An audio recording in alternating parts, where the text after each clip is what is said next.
weeds, and welcome to TP for Your Earholes. We are a Beavis and Butt-head podcast. My name is Charlene Schmidt, and with me, as always, is Patrick Schmidt, and we are big fans of Beavis and Butt-head. This is one of our favorite shows, and we love to do deep dives into all aspects of this series from 1992 to today. Yes, and in fact, that is the entirety of what we are doing today because you did a deep dive on the fire controversy that sparked in 1993 and brought Beavis and Butthead to a lot of the general public's consciousness, or maybe semi-consciousness as it might be for the general public. But anyway, the media frenzy that ensued, you have found some great information about that time and what it did for the show, what it meant in pop culture, societally. But before we really get going, one thing I would love to ask you is at that time in 1993, how aware were you of the fire controversy? I feel like I was aware that it existed. I don't know that I knew all of the details. I definitely, as I did research for this episode, came to realize that I did not understand how this sort of seeped into the American consciousness. And that was kind of the big surprise for me in doing the research. So, but growing up, I knew there was a controversy. I knew it involved fire, and I knew it involved a dead toddler. And I knew that it really put this show in the crosshairs for a lot of people.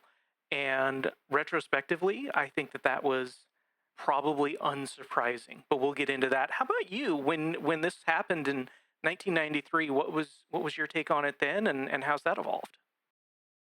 I was all of maybe 11, 12 years old at the time, so I'm not really following a whole lot of headlines and what's in the news. But yes, I was aware that it was a thing because I saw, for instance, the cover of Newsweek that featured Beavis and Butthead, and there was a lot of talk about how is this kind of a show encouraging kids to be degenerates and stuff like that.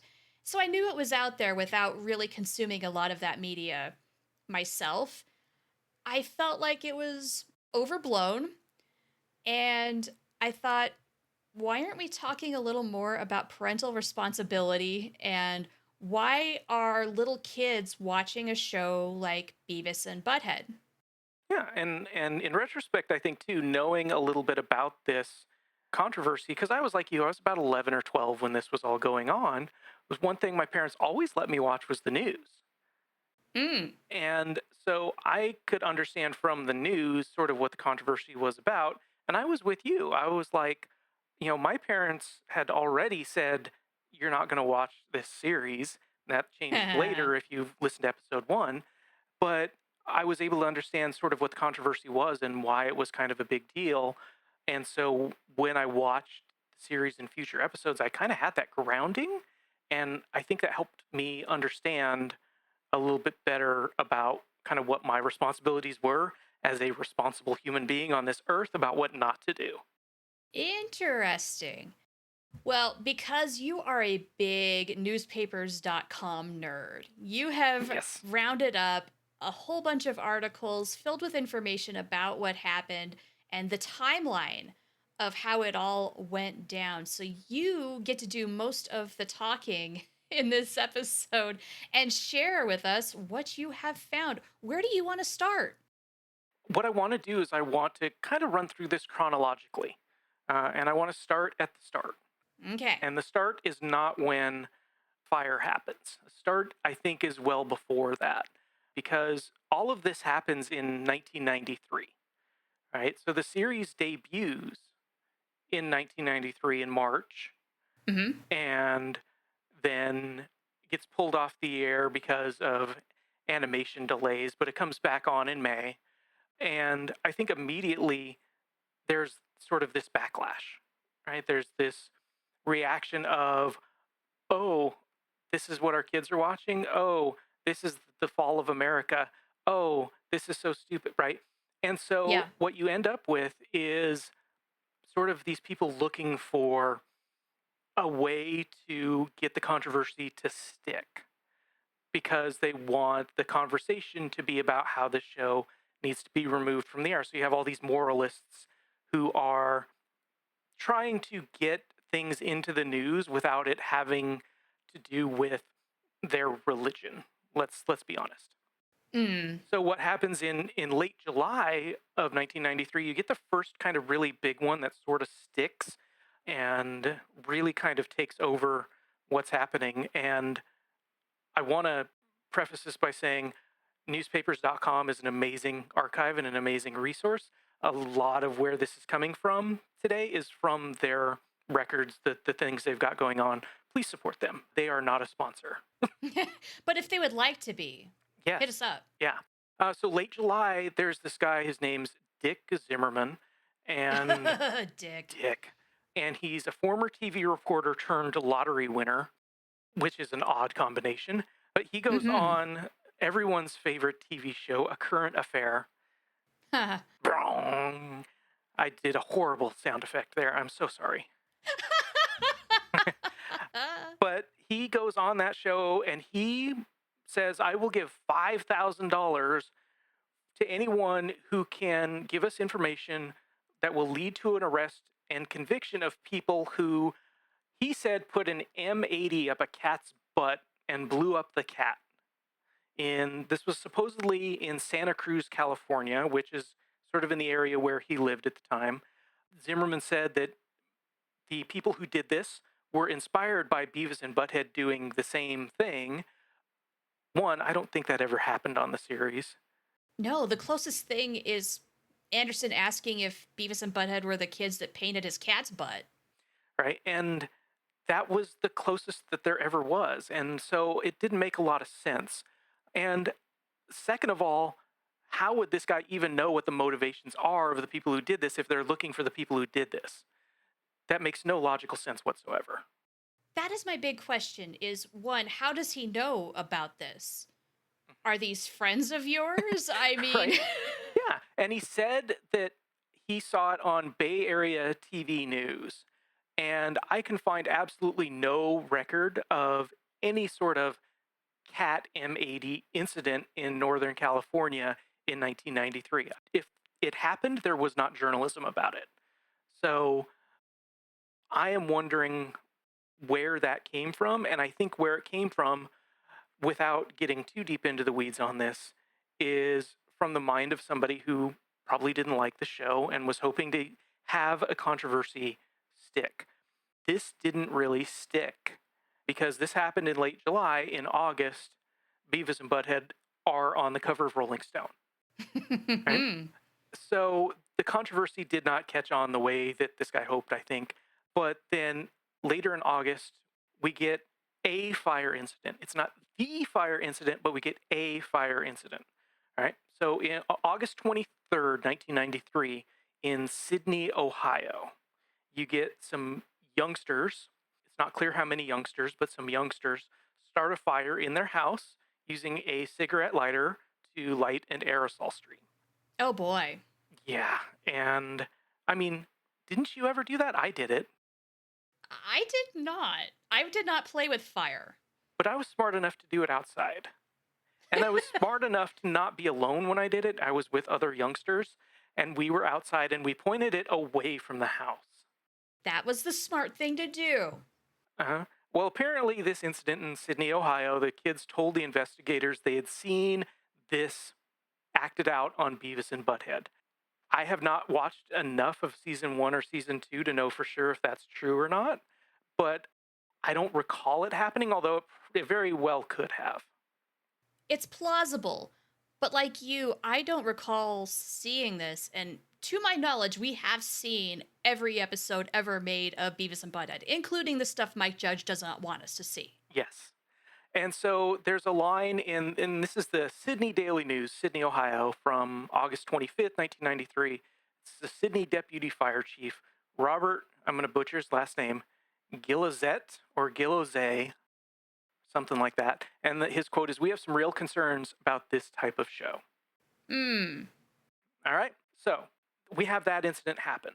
On September 6th, There's an episode of Beavis and Butthead called Comedians. That episode airs on MTV, and in the episode Comedians, Beavis and Butthead unintentionally burn down a comedy club. Right. Okay? And the immediate reaction to that episode was kind of non existent. It was just like, oh, here's another episode. Yeah. It was one of several things for people to be upset by. Or were they really? Because this was a fairly unremarkable episode in the grand scheme of things. Yeah, and at the time, it was just like, oh, yeah, they did another thing where they burned down a comedy club. That was not seen as, oh my gosh, get the show off the air now.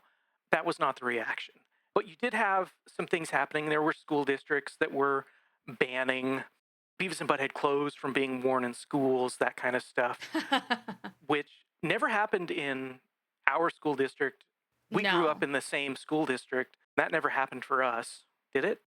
No, there was really no massive ban on any specific kind of clothing until Columbine, where my high school banned trench coats. Yep, mine too. Yeah, and it was totally going to solve the problem. I mean, the trench coats were the problem. Absolutely, right? Just like how a Beavis and Butthead shirt was definitely going to make people set things on fire, like comedy clubs. Yeah, oh my gosh. So the big thing I remember about Beavis and Butthead shirts is I never had one until I was like a fully formed adult. I did not have any Beavis and Butthead apparel, but I do remember the kid in our town. I grew up in a really, really, really small town in Wyoming, and there was the kid who actually wore his Beavis and Butthead shirt on picture day. I bet mom and dad were so proud. Well, see, the thing is, I don't think mom and dad really noticed. Okay. It was one of those situations, and I don't know that even he knew it was picture day. Oh, that is probably how that happened, huh? Mm-hmm. But, 20 some odd years later, I'm always reminded of him stealing my gym shoes, because that was the guy who stole my gym shoes. Wow. Johnny, I remember you. Johnny should have known Beavis and Butthead. They would have been friends. They would have, and Johnny was very much a Butthead type. But that was like the biggest controversy happening leading up to what became this big fire controversy. It was just like some school districts were banning the clothes. That was about as controversial as it was getting. Between the clothing and Dick Zimmerman's chasing windmills, that was about as far as it got. Okay, so question for you. There's a little bit of Beavis and Butthead in the public consciousness at this time, but it's not blown up yet, right? Right. Yeah, I mean, they're definitely a cultural phenomenon. They're viral before viral. So there's definitely an understanding of who these characters are and what the show is. And there's definitely backlash to that. But the backlash hasn't really caused any changes to the show yet. Okay. Right? There's been no reaction from MTV or from Mike Judge about, oh, we have to change the show because of this. It's just a TV show. Right? If you are watching the show and imitating what you see, you deserve what you get, is kind of the response. Until the main event. Until October 6th, 1993. And on October 6th, 1993, in Moraine, Ohio, what is it about Ohio and fire and Beavis and Butthead? Seriously, what y'all doing over there? So Moraine, Ohio, which is right outside Dayton, in the Hideaway Mobile Court, there's a 2-bedroom trailer that burns down in the early morning, mid-morning time. And in that fire, there's a 2-year-old girl who's living in that house, and she dies in this fire. The survivors are this girl's mother, this girl's mother's boyfriend, and this girl's brother. And the girl's brother, who's 5 years old, is the one who sort of becomes the scapegoat in this scenario. Did he start the fire? The 5-year-old did start the fire, right? And okay. So we'll call him by his first name. If you want to find his last name, it's out there, but I don't want to perpetuate that any more than I have to. Sure. But just for simplifying the storytelling, this young kid's name at the time was Austin, and Austin was definitely the one who started the fire. He started it in the bedroom that he and his sister shared, and he was able to get out. He got out through the front door. His mom and his mom's boyfriend were able to escape out the back, but the little girl was not able to escape. So the details on this I'm getting from the Dayton Daily News, which did a front page story the next day about this tragedy. And make no mistake, it's a tragedy. Yeah, a little girl died. Yeah, and I mean, it's awful. I can't imagine having to go through that. I can't imagine being a parent and living through that. I can't imagine being a sibling and losing my sibling that way. Yeah, it's a nightmare. Yeah, I'd be racked with survivor's guilt. I mean, that would just be awful. But the Dayton Daily News does really get into kind of the causes, and it sort of comes up that Austin may have been sort of preoccupied with fire. And there's a line in the story that says that, his mom had grounded him the week before because she caught him sneaking outside to play with a lighter with one of their neighbors. Okay. And she had, in response to that, his mother had taken the door off of their bedroom. She also broke the lock off the window in their room so the children could get out through the window just in case there was ever a fire. So there was an issue. She knew about it and was taking precautions. Yeah, and there's a direct quote from the fire chief in Moraine. His name's Harold Sigler. Remember Harold's name, he's going to come back in this story. And Harold says to the Dayton Daily News, the child was fascinated by fire and liked setting fires. I think that says a lot. It also says a lot that in the story they talk about the fact that family and friends of this family had already talked to Austin about, hey, don't play with fire, don't do this, it's really dangerous. At the same time, this woman and her boyfriend probably left cigarette lighters out in this trailer, and the chances were really, really good that this fire started from Austin going into their room, getting a cigarette lighter that was on top of a dresser, and then playing with it in his room while they were asleep. Oh, man. And the irony of all ironies is this happened during National Fire Prevention Week. Of course it did. Yeah. Oh, man. Smokey the Bear has got to be so pissed about this. I mean, if Smokey was not in Moraine on that day, he had to have been there the next day. So here's the thing, is how long does it take between this fire happening, having this on October 6th, this story coming out on October 7th? By the way, the initial story has no mention of Beavis and Butthead. Good to know. Good to know. Okay, so that comes out the 7th. On October 8th, literally the next day, there's another story in the Dayton Daily News. There's also an Associated Press story that ends up going to newspapers across the country, but it's really mostly only newspapers in Ohio who pick it up, because at the time it's just a local story. Sure. And Harold Sigler, our fire chief, and I'm not sure if he holds a press conference or if he talks to this reporter. By the way, the name of the reporter is Cheryl L. Reed. I want to give her a lot of credit because she writes the first two stories about this. Nice. And so I don't know if it was a news conference or if he just talked to some reporters just kind of in an informal way, but he presents the results of the investigation to those reporters. And in the results of the investigation, the chief says it's the mom who told him that Austin, the 5-year-old, watched Beavis and Butt-head all the time. And why is that? Why is a 5-year-old watching Beavis and Butt-head? We'll explore that here in just a second. Okay. But that is another big question that comes out of this, is why is this happening? Where's the parents? To be continued on that front. So put a pin in that. We'll come back to that conversation. But also in the same story, Harold Sigler says that he wants to work with a bunch of fire associations across the country to ask MTV to pull the cartoon completely. No more Beavis and Butt-head. Wow. And this is the line in that story that gets me. I'm just going to read this word for word. Quote, the chief says Wednesday's tragedy was the second such case in the Dayton area. Earlier this year in Troy, he said, a child set a fatal fire after watching Beavis and Butt-head. Troy fire officials couldn't be reached for comment. Right? I have this subscription to newspapers.com. One of the newspapers on newspapers.com is the Troy Daily News. Okay. And I looked really hard in the Troy Daily News between March of 93, when the series premieres, and October of 93. I could not find a case where there was a house fire in Troy or the Troy area where there was a child who died in the fire. So where is this coming from then? Did he just make it up? I have no idea. I want to give Harold the benefit of the doubt, but that line really, really, really makes me question whether we should. It is sus.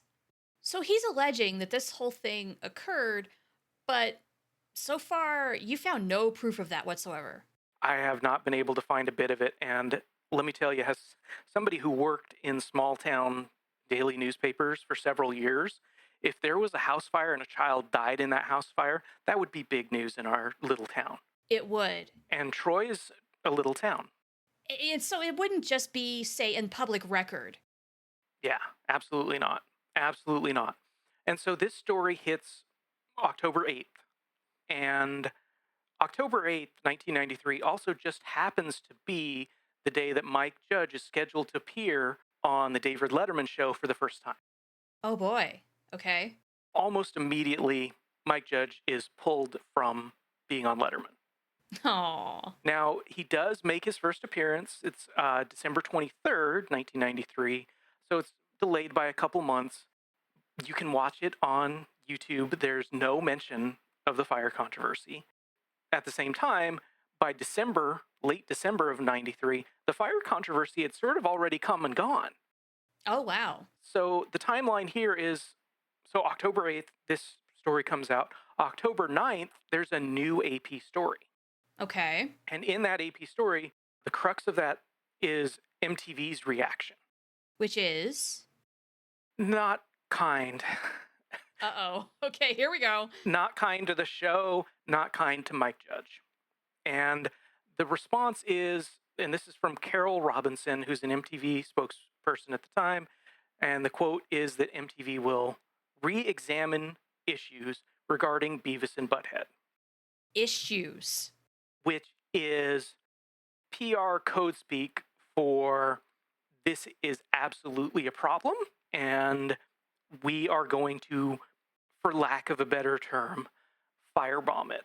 That they are going to deal with it. This is not something that they are letting go. This is not something they're defending. They're not defending the show. They're not defending the creators. They are now in recovery mode at corporate. Gotcha. So really, a decision has already been made that something's got to change. Maybe not necessarily what, but nobody has the show or Mike Judge's back. Yeah, absolutely not. Absolutely not. Not from the MTV angle and not from that sentence. It sounds innocent enough, but re-examine issues regarding Beavis and Butt-head, it sounds innocent. It's not. Yeah. Not innocent at all. No, it means they were in hot water. Yeah. And so that's October 9th, which is a Saturday. October 10th, Sunday, there's a story about this controversy in the New York Times. Ooh, okay, and here is probably where it all blows up. Now you're on the national stage. You've gone beyond local. Yes. And there had obviously been some sort of hints that it was developing into a bigger story. What really sets it over the top is MTV reacting and saying, yes, we're going to do something. Mm-hmm, okay. That is what adds fuel to the fire. A day later, the New York Times does it. And when it's the New York Times Sunday edition, that is, in 1993, the centerpiece of the conversation in America. Yeah. And now we've gone from local fire chief blames national TV show to national network blames show. And national newspaper is talking about it. Yes. And that's where it sort of starts to spin in a way that is, I think, unprecedented for a show like this, certainly for anything on MTV.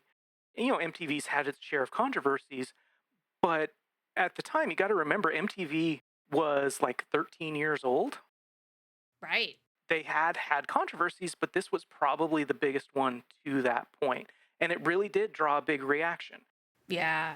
That reaction meant MTV reworked some of the masters of those episodes, and Mike Judge has said on several interviews that the originals may not exist in their original form anywhere except for like a VHS. Wow. They moved the airtime back from 7 p.m. to 10 p.m. There was a disclaimer already on, and this is one of the things that people screw up all the time about this controversy, is people are like, oh, that's when they added the disclaimer to the front of the episode. No, there was already a disclaimer on the front of the episode, but they reworked it to be less sarcastic. Gotcha. And Beavis, from that point forward, could no longer reference fire, right? And that's how we get fire him, and fired, and fryer, and liar, pants on. Wow. Yeah. Right. Right. Which lends to the whole thing of how when you give a show like Beavis and Butthead constraints, they're going to find ways to work around it that are even funnier. And South Park did this too. Yes, absolutely. And there's a really good quote that comes out of this. This is October 22nd, 1993. There's an Entertainment Weekly article that says 6 million Beavis and Butthead t-shirts had been sold over the past 2 months. So MTV realized this was a cash cow and that it was striking some sort of chord that they wanted to keep going. But there's this media critic, his name's Jonathan Katz, and I really like what he had to say. So the quote from him was, "This is a media bugaboo that goes back half a century. Every program that's daring or provocative gets itself into trouble. What the culture at large needs to understand is that we're entering a completely new realm where it's not possible to control the information environment of children. We need to find other ways of transmitting values." Ooh. And boy, if that hasn't absolutely predicated everything that's come since. No kidding, right? Because my first thought was the internet. Yes. A lot of people, the initial reaction was, wow, this is a really powerful tool, but oh goodness, how in the world will you control it? Your kids could get your hands on pornography, as if they couldn't before. Right. And this is where things like the Pornhub ban, we could get into that. That's a whole other thing. This is a Beavis and Butthead podcast, but the same people who want to block Pornhub now are the same people who wanted to block Beavis and Butthead 30 years ago, Dick Zimmerman. Right? You dick. And now the little postscript to this is years later, Austin does an interview. He's actually been really good about staying out of the spotlight. He didn't want this. He doesn't want this. I don't blame him. But he does do an interview where he says he never watched the show. Out of respect for his sister's death, he never will. And how could he have watched Beavis and Butthead in his trailer when the trailer never had cable? What? Are you saying he did not actually have access to watch the program? Oh, well, not in his house. How interesting. That could mean a lot of things, but how interesting. And Mike Judge has publicly acknowledged the controversy. He's acknowledged the death as a tragedy, but he has said that the show shouldn't be to blame. And I think that that's accurate. I think that that's fair. I agree. I think my take is that the media really blew this up and tried to pin the blame on the show when really it sounds like it wasn't the show's fault at all. This was already something that was happening with or without Beavis and Butthead. But then along comes a show like this. And let's be honest, this show was always going to be an easy target as a bad influence because it started out, especially in those early days, portraying two degenerate teenagers. And they refine that later on, but that's where it starts. And so if it hadn't been this controversy for Beavis and Butthead, something else would have taken its place. It was just a matter of what and when. Oh, yeah, I totally agree with you because the show, I mean, it was going to be controversial regardless. This just happened to be the controversy that stuck, right? Right. I think it was pretty easy to reject the arguments when it was Dick Zimmerman's fake cat butt.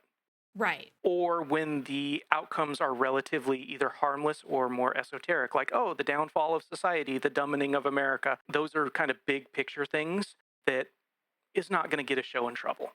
Or, you know, a fourth grader moons his teacher. Right. You know, that was actually mentioned in a LA Times article in September of 93 about the influence of Beavis and Butthead. And that was about as controversial as it got. Oh, you know, kids might moon their teachers. But let's be honest, when somebody's death is tied to it, especially when, let's be honest here, it's a little white girl. Yep. Let's acknowledge that. It's going to have more legs. Oh, yeah. And that was what happened here. And I think the bigger question is when you look at episodes from before the controversy and after the controversy, Beavis and Butthead definitely toned down. I mean, obviously, not only the fire, but the violence. They toned down the sociopathic tendencies that we saw from them in earlier seasons. And I'm really curious, would that have happened without this controversy, or would it have happened later?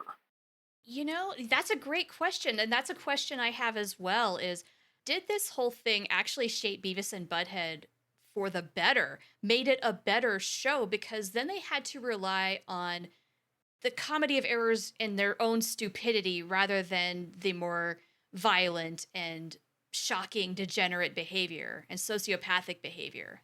Yeah, and once that kind of became that crutch that they couldn't lean on anymore, they had to get more creative with their storytelling. Yeah. And it was significantly more refined. And I'm wondering if Mike Judge would have been open to those changes before this. Maybe he wouldn't have. I mean, I think I would love to be able to sit down with him and have that conversation.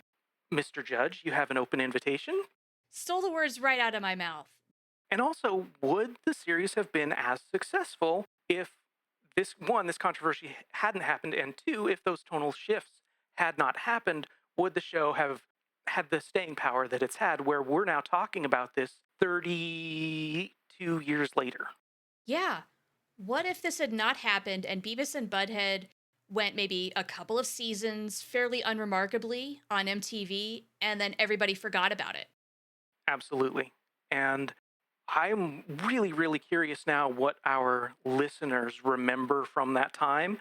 And I'm really, really curious what you all think of this particular controversy, whether it was merited or not, and kind of where you fall on that spectrum. And Shar, how can people do that?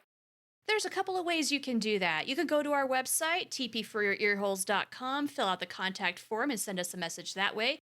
Or you can just email us directly. It's cornholio@tpforyourearholes.com. And you can also reach out on Blue Sky and share your thoughts. We are there. We are tpforyourearholes.com. As soon as you get that tpforyourearholes.com part, you are set. You will find us. Absolutely. We're to be found at those places. Yes, we want to be found and we want to discuss. Now, next week, we're going to cover something that some of you have probably been waiting for us to mention beyond just the tiniest little bit, and that is an incredibly important component of Beavis and Butthead. That is the music videos. Yes, we are going to finally get started on that.